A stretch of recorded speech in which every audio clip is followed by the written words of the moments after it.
Welcome back to Bookkast, Bestsellers in Minutes. Today, we're going to be diving deep into a book that's been making some noise lately, The Anxious Generation by Jonathan Haidt. And it tackles a pretty huge issue, the spike in teen mental illness that we've seen since around 2010.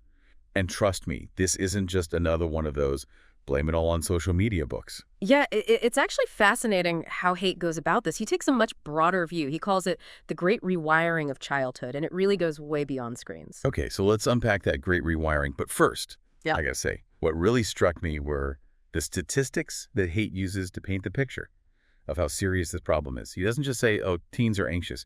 He shows us with graphs how drastically the rates of depression and anxiety have skyrocketed in such a short period of time. We're talking between 2010 and 2015. And it's not just an American thing. It's a global trend, especially in Western nations. Right. He even compares this generation to being like the first to grow up on Mars, a totally different environment than anything that previous generations experienced. That's a pretty powerful image. It definitely makes you stop and think. So, of course, the obvious question is why? And I'll admit, my first thought was, well, it's got to be social media, right? But Haidt digs deeper than that. He does acknowledge that social media plays a part, but he argues that it's only one piece of the puzzle. What he's really looking at is this interplay between technology and the changes in parenting that have kind of led to this great rewiring. Basically, the argument is this combination is depriving kids of the experiences they need to develop resilience. So it's not just about what kids are exposed to online, but also what they're not being exposed to in the real world. Exactly. He really highlights the importance of play, specifically what he calls risky play, as this key ingredient that's missing from a lot of kids' lives today. He even brings up those old, dangerous playgrounds from the 70s and 80s. You know, the ones with those really high slides and metal monkey bars. Oh, yeah. That's our parents probably warned us about. Right, exactly. And now, looking back, they seem a little scary. But Haidt argues those playgrounds were actually onto something. They allowed kids to test their limits, push their boundaries, and experience that thrill of a challenge. So it's that whole idea of anti-fragility. What doesn't kill you makes you stronger. Exactly. These small doses of risk and stress, like the kind you get on a challenging playground, they actually act like inoculations against anxiety. They help kids develop the confidence and coping skills to navigate the inevitable ups and downs of life. But kids today, they're growing up in such a different environment. It's much more sanitized and controlled. Absolutely. Haidt analyzes this whole trend of overprotection in parenting, and he cites things like, the fear of lawsuits and this rise of what he calls the concerted cultivation parenting style, which is where parents are so focused on their kids' achievements and scheduling their lives around all these structured activities that there's really very little room left for just unstructured play or exploration. So we're almost trying to protect kids from any harm, but in doing so, are we actually making them more vulnerable in the long run? That's exactly the paradox. And it's not just about play. Haidt identifies 4 fundamental harms that come with a childhood that's dominated by smartphones. The first one being social deprivation. So even though they're constantly connected online, they're actually more lonely. It sounds counterintuitive, but that's exactly what he's saying. You can have hundreds of online friends and still feel deeply isolated. It's like they're missing out on those real-world interactions that help us learn social skills and, develop a sense of belonging. Right. And the second harm is sleep deprivation. All those late-night scrolls through TikTok and Instagram, they definitely add up. And sleep is crucial, absolutely crucial for teenage brain development. Yeah, I know I've been guilty of that myself. Sacrificing sleep for a late-night scroll makes you wonder about the long-term effects. Absolutely. And then the third harm he talks about is attention fragmentation. It's getting harder and harder to focus on one thing at a time. Oh, tell me about it. With all the notifications and the urge to check social media, it feels like our brains are being pulled in a million different directions. Exactly. And Haidt suggests that this might actually be hindering the development of what's called executive function in young brains. So that's our ability to plan and focus, make decisions, and basically manage our lives. Exactly. And then finally, the fourth harm, and this one might be the most obvious, is addiction. Haidt doesn't shy away from calling out the tech companies for using the same psychological tricks as casinos to keep us hooked. It really does feel like those notifications are designed to give us a little dopamine hit every time our phone buzzes. Right. He even compares smartphones to modern-day hypodermic needles, constantly delivering those digital dopamine hits. It's a pretty stark image, but it highlights just how powerful those addictive technologies can be. Especially for developing brains. Now, this is where it gets even more interesting. Haidt argues that the impact of this whole great rewiring isn't the same for boys and girls. Right, that's where those inherent gender differences really come into play. For girls, social media can be a minefield. Body image issues, cyberbullying, sexualization online. They're constantly bombarded with these images and messages that can really amplify their insecurities and anxieties. It's tough to think about the pressure they face. Yeah. Especially during those already vulnerable teenage years. Absolutely. And for boys, the impact manifests a little differently. Haidt points to this slow decline in achievement among boys that we've seen since the 1970s, coupled with video game addiction, which he says often leads to what he calls a failure to launch in adulthood. It's like they're getting stuck in this extended adolescence, struggling to transition to independence and responsibility. That's a good way to put it. And he connects all of this to the psychology of each figure, arguing that, girls are wired for social connection, while boys are more driven by competition and risk-taking. And technology, he suggests, can distort these natural needs in some pretty harmful ways. Okay, now we're getting to the part that really surprised me. Haidt brings spirituality into the discussion. I was not expecting that from a book about teenage mental health. I know, right? It's actually one of the most thought-provoking parts of the book.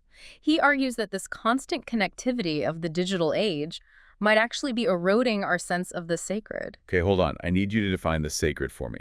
What exactly does he mean by that?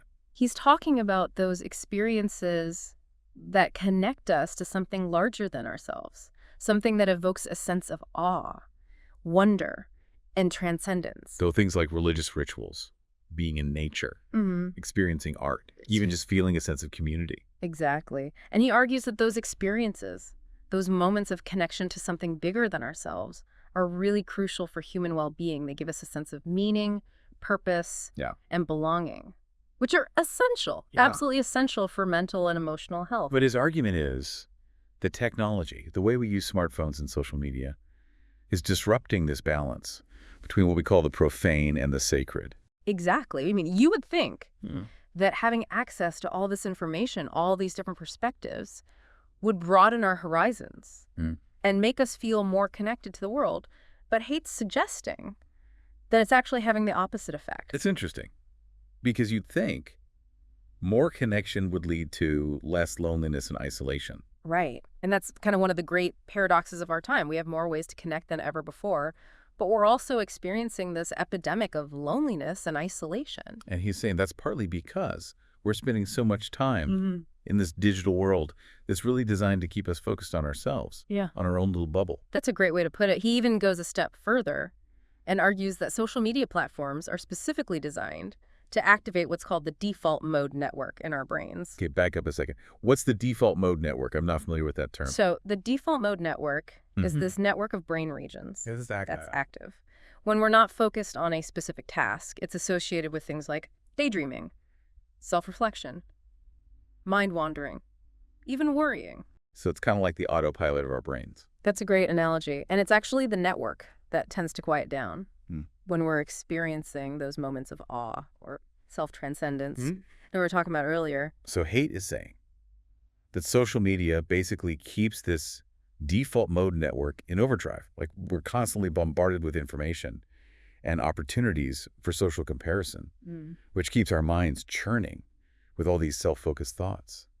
And it prevents us from accessing those deeper, more meaningful experiences. Exactly. He's not saying that the default mode network is a bad thing. It's a natural part of the human brain. But when it's constantly activated, it can keep us stuck in this loop of self-absorption and anxiety. It's like our brains are stuck in a constant state of me, me, me. Exactly. And Haidt points out that many wisdom traditions, like Buddhism and Taoism, have long recognized this tendency of the ego to create suffering by keeping us focused on our own narrow concerns. And these traditions, they emphasize the importance of practices like meditation and mindfulness, which help us to quiet the mind and connect to a sense of peace and wholeness that transcends the self. So how do we do that? How do we bring more of the sacred into our lives in a world that's so dominated by technology? Well, Haidt really emphasizes the importance of real-world experiences, especially those that evoke a sense of awe and wonder. He's a big proponent of what he calls awe walks, literally just taking a walk in nature and paying attention to the beauty around you, the way the light filters through the trees, the sound of the wind rustling the leaves. He even suggests that just looking up at the night sky and contemplating the vastness of the universe can be a powerful way to shift our perspective and reconnect with something larger than ourselves. Right. And he also talks about the importance of rituals, both religious and secular, in creating a sense of the sacred. And these rituals don't have to be elaborate or formal. It could be something as simple as having a family dinner together every night, lighting candles on Friday evening to mark the beginning of the Sabbath, or even just taking a few minutes each day to meditate or practice gratitude. I love that. It's about creating these little pockets of intentionality and meaning in our otherwise very busy and chaotic lives. Exactly. Moments where we step away from the digital noise and connect with something deeper. So it's not just about limiting screen time, it's about creating a childhood that's rich in these real-world experiences, challenges, and opportunities for connection, experiences that foster a sense of awe and wonder and belonging. Yeah. That connect them to something bigger than themselves. Exactly. And that brings us back to his call for collective action. It's not just about parents doing a better job. He's saying we need systemic change to create a healthier environment for young people to thrive. All right, so let's dive into those solutions a bit deeper. What does he mean by collective action? And what specific changes does he advocate for?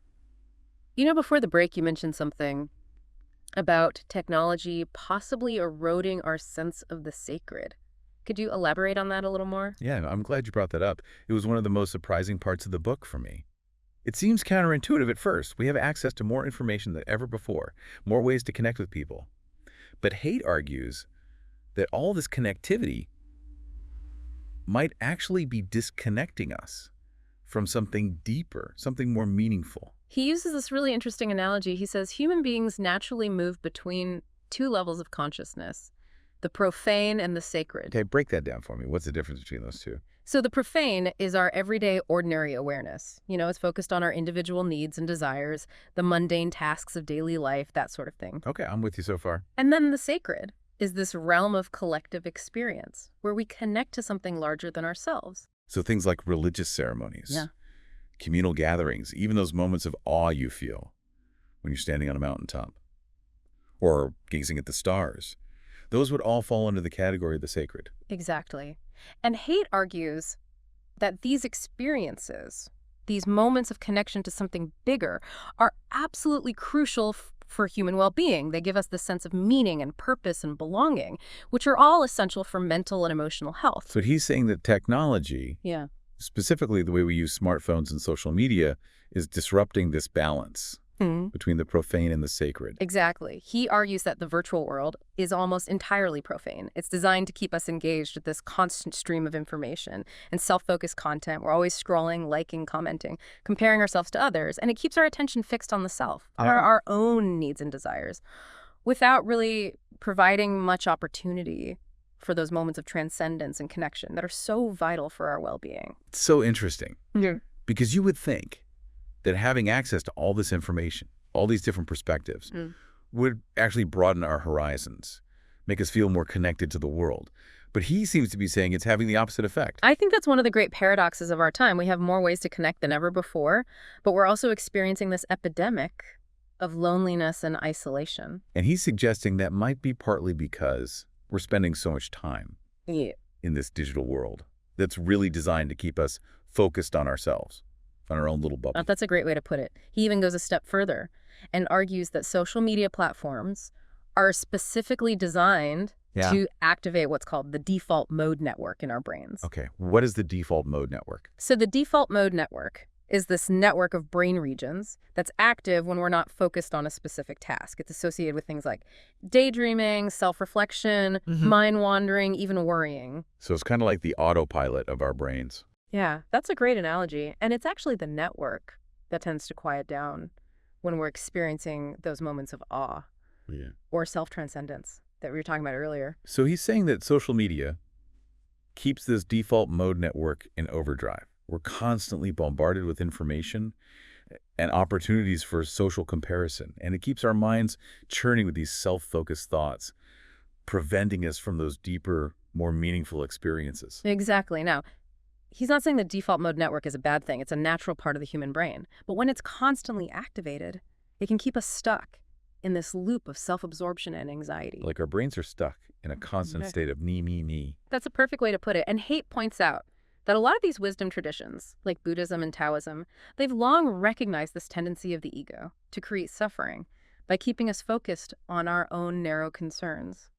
And these traditions emphasize the importance of practices like meditation and mindfulness, which can help us to quiet the mind and connect to that sense of peace and wholeness that transcends the self. So how do we do that? How do we bring more of the sacred into our lives in a world that's increasingly dominated by technology? Well, Haidt really emphasizes the importance of real-world experiences, especially those that evoke a sense of awe and wonder. He's a big proponent of what he calls awe walks, which is literally just taking a walk in nature and paying attention to the beauty around you, the way the light filters through the trees, the sound of the wind rustling the leaves. He even suggests that just looking up at the night sky and contemplating the vastness of the universe can be a powerful way to shift our perspective. Absolutely. He also talks about the importance of rituals, both religious and secular, in creating a sense of the sacred. And these rituals don't have to be elaborate or formal. It could be something as simple as having a family dinner together every night, lighting candles on Friday evening to mark the beginning of the Sabbath, or even just taking a few minutes each day to meditate or practice gratitude. I love that. It's about creating these little pockets of intentionality and meaning in our otherwise busy and chaotic lives. Exactly. Moments where we step away from the digital noise and reconnect with something deeper. So it's not just about limiting screen time. It's about creating a childhood that's rich in these real-world experiences, challenges and opportunities for connection, experiences that foster a sense of awe, wonder, and belonging that connect them to something bigger than themselves. Exactly. And this brings us back to Haidt's call for collective action. He's not just saying parents need to do a better job, but that we need systemic change to create a healthier environment for young people to thrive. So let's dive into those solutions a bit deeper. What does he mean by collective action? And what specific changes is he advocating for? He's basically recognizing that this isn't a problem that any individual or family can solve on their own. We need to work together as a society to create a culture that prioritizes the well-being of young people and recognizes the potential harms of technology. He compares it to the bystander effect, doesn't he? He does. He cites that classic experiment where people are less likely to help someone in need if there are other people around, because everyone assumes someone else will step in. Right. It's like we see the problem, but we feel powerless to do anything about it on our own. Exactly. And he sees a similar dynamic at play with this whole smartphone issue. We all see the potential downsides, the anxiety, the addiction, the social isolation, but we feel like there's nothing we can do to change it. So we just keep scrolling, hoping someone else will figure it out. So what does he propose? What needs to change? Well, he believes that governments need to implement stricter regulations on tech companies to protect children online, for example. He advocates for things like age verification for social media accounts, which would prevent young children from accessing platforms that aren't appropriate for them. He also wants to see stronger duty of care laws to ensure that tech companies are held accountable for the safety of their young users. So it's not just about parents setting limits at home. It's about creating a legal framework that protects children for the potential harms of the digital world. Exactly. And he also addresses the issue of overprotection in the real world. He argues that we need to clarify the definition of child neglect so that parents aren't afraid to give their kids reasonable independence. He even suggests that the state might be engaging in a form of neglect when it mandates overprotection. It's like we've swung so far in the direction of safetyism that we've forgotten that kids need to experience some level of risk and challenge to develop resilience. Right. And that brings us back to the role of schools. Haidt believes that schools have a responsibility to create environments that support the healthy development of young people. And that includes limiting screen time and fostering opportunities for play and connection. So what are some specific things that schools could do to create these healthier environments? He's a big advocate for what he calls phone-free and playful schools. He wants to see policies that ban smartphones during school hours, not just in the classroom, but also during breaks and lunch periods. He also wants schools to significantly increase the amount of time dedicated to recess and unstructured play. That would be a big shift for a lot of schools. but he believes it would have a positive impact on student learning and well-being. He argues that it's crucial for creating a learning environment where kids can focus, connect, and develop the social and emotional skills they need to thrive. He believes that schools that go phone-free and playful are likely to see improvements in academic performance, a reduction in bullying and behavioral problems, and just an increase in overall student happiness and well-being. What about nature-based learning? He seems to be a big proponent of that as well. Oh, he is. He recognizes the immense benefits of spending time in nature for both physical and mental health. He encourages schools to incorporate more outdoor learning into their curriculum, whether it's taking lessons outside, having recess in a park, or even just encouraging kids to spend time in nature during their free time. So it's not just about removing the negative influences. It's about actively creating environments that nurture children's development and well-being. Exactly. And of course, parents play a crucial role in all of this. Haidt doesn't let parents off the hook. He has a lot of advice for us, too. I'm all ears. What are some of his key suggestions for parents? He offers a wealth of practical tips, but I think the overarching message is this: create a childhood that's more grounded in the real world and less dominated by screens. He encourages parents to delay giving their kids smartphones for as long as possible, to limit total screen time, and to foster their children's independence.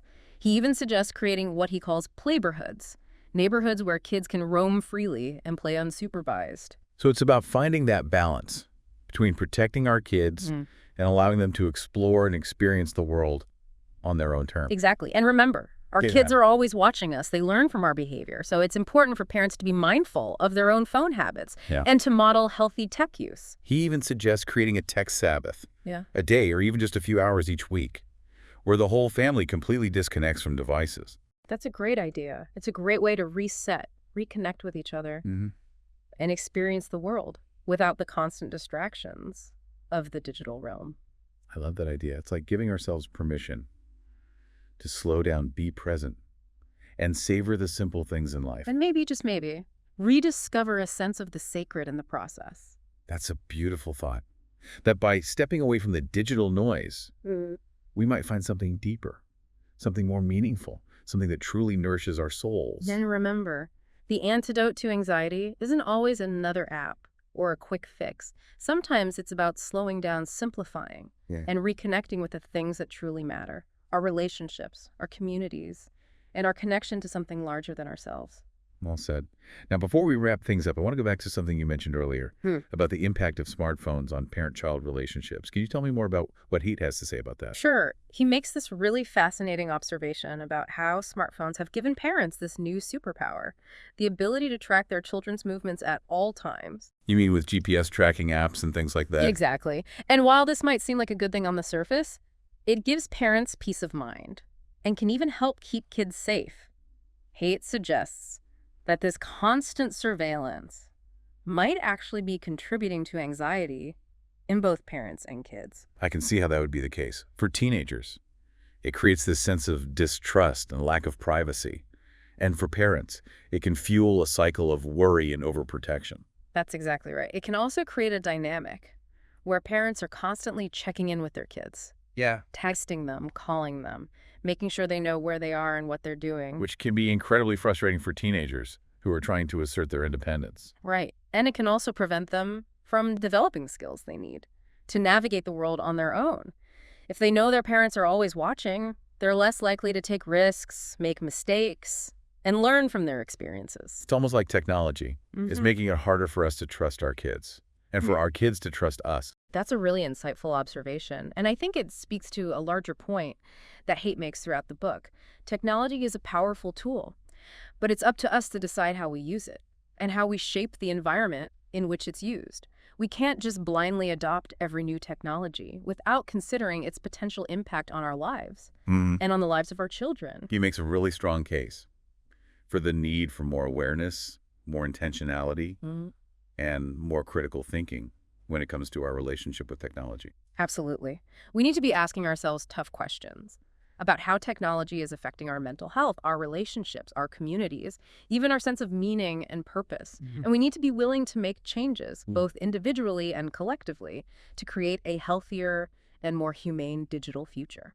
This has been an incredibly insightful and thought-provoking discussion. Thank you so much for sharing your expertise on the anxious generation. It's been a pleasure. It's such an important topic, and I'm glad we had the opportunity to dive into it together. And for our listeners, if you're intrigued by what you've heard today, we highly encourage you to check out The Anxious Generation for yourself. It's a powerful and ultimately hopeful book that offers a roadmap for creating a better future for ourselves and for our children. We'll be right back after a short break. You're listening to Bookkast, Bestsellers in Minutes. You know, as we've been talking about all this, I've been thinking about my own childhood and how different it was from what a lot of kids are experiencing today. I grew up in a time before smartphones and social media, and while I wouldn't trade my childhood for anything, there are definitely things I miss about those analog days. I hear that. I think a lot of us who grew up before the digital revolution feel a sense of nostalgia for those simpler times, those long summer days, filled with unstructured play, exploration, and face-to-face interaction. Yeah. I remember spending hours outside with my friends, building forts, riding bikes, playing tag, getting into all sorts of trouble. We didn't have constant adult supervision, and we learned to navigate those risks and challenges on our own. It wasn't always easy, but it definitely taught us valuable lessons about resilience, problem solving, and independence. And you built those strong social bonds that come from spending time together in the real world, sharing experiences, and navigating those ups and downs. Childhood friendships. We learned to read each other's social cues, negotiate conflict, cooperate, support each other. Those are skills that are definitely harder to develop when you're interacting primarily through a screen. Absolutely. And you were also developing your imagination and creativity. You had to come up with your own games, your own stories, your own ways to entertain yourselves. Yeah, there was definitely a lot more boredom, but there was also a lot more space for creativity.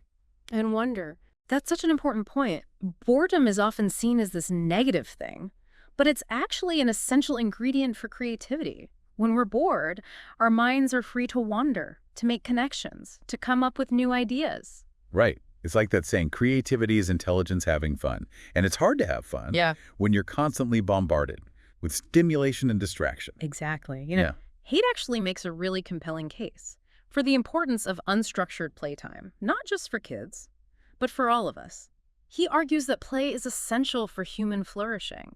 It helps us to develop creativity, problem-solving skills, social intelligence, even a sense of humor. And he's not just talking about playing games. He's talking about approaching life with a sense of playfulness, a willingness to experiment, to take risks, to have fun. I love that. It's like he's encouraging us to rediscover the joy of being alive, the sheer delight of experiencing the world, with a sense of wonder and curiosity. And I think that's what makes The Anxious Generation such a powerful and ultimately hopeful book. Yes, it's a wake-up call, a critique of how technology is changing our lives and the lives of our children. But it's also an invitation to reclaim our humanity, to reconnect with the things that truly matter, and to create a world that's more nourishing, more meaningful, and more joyful for all of us. It's a call to action, but it's also a call to remember who we are, what brings us joy, and what it means to live a good life. Beautifully said. So for our listeners, if you're feeling overwhelmed by the digital world, if you're worried about the impact of technology on your kids, or if you're just longing for a simpler, more connected way of life, I highly recommend you pick up The Anxious Generation. It's a book that will challenge you, inspire you, it'll give you hope. It might even inspire you to put down your phone, step away from the screen, and go outside and play. That sounds like a great idea. Thanks for joining us on this deep dive into The Anxious Generation. We hope you found it insightful and engaging. It's been my pleasure. And for our listeners, we'll be back next week with another deep dive into a bestseller. Until then, happy reading. And don't forget, you're listening to Bookkast, Bestsellers in Minutes.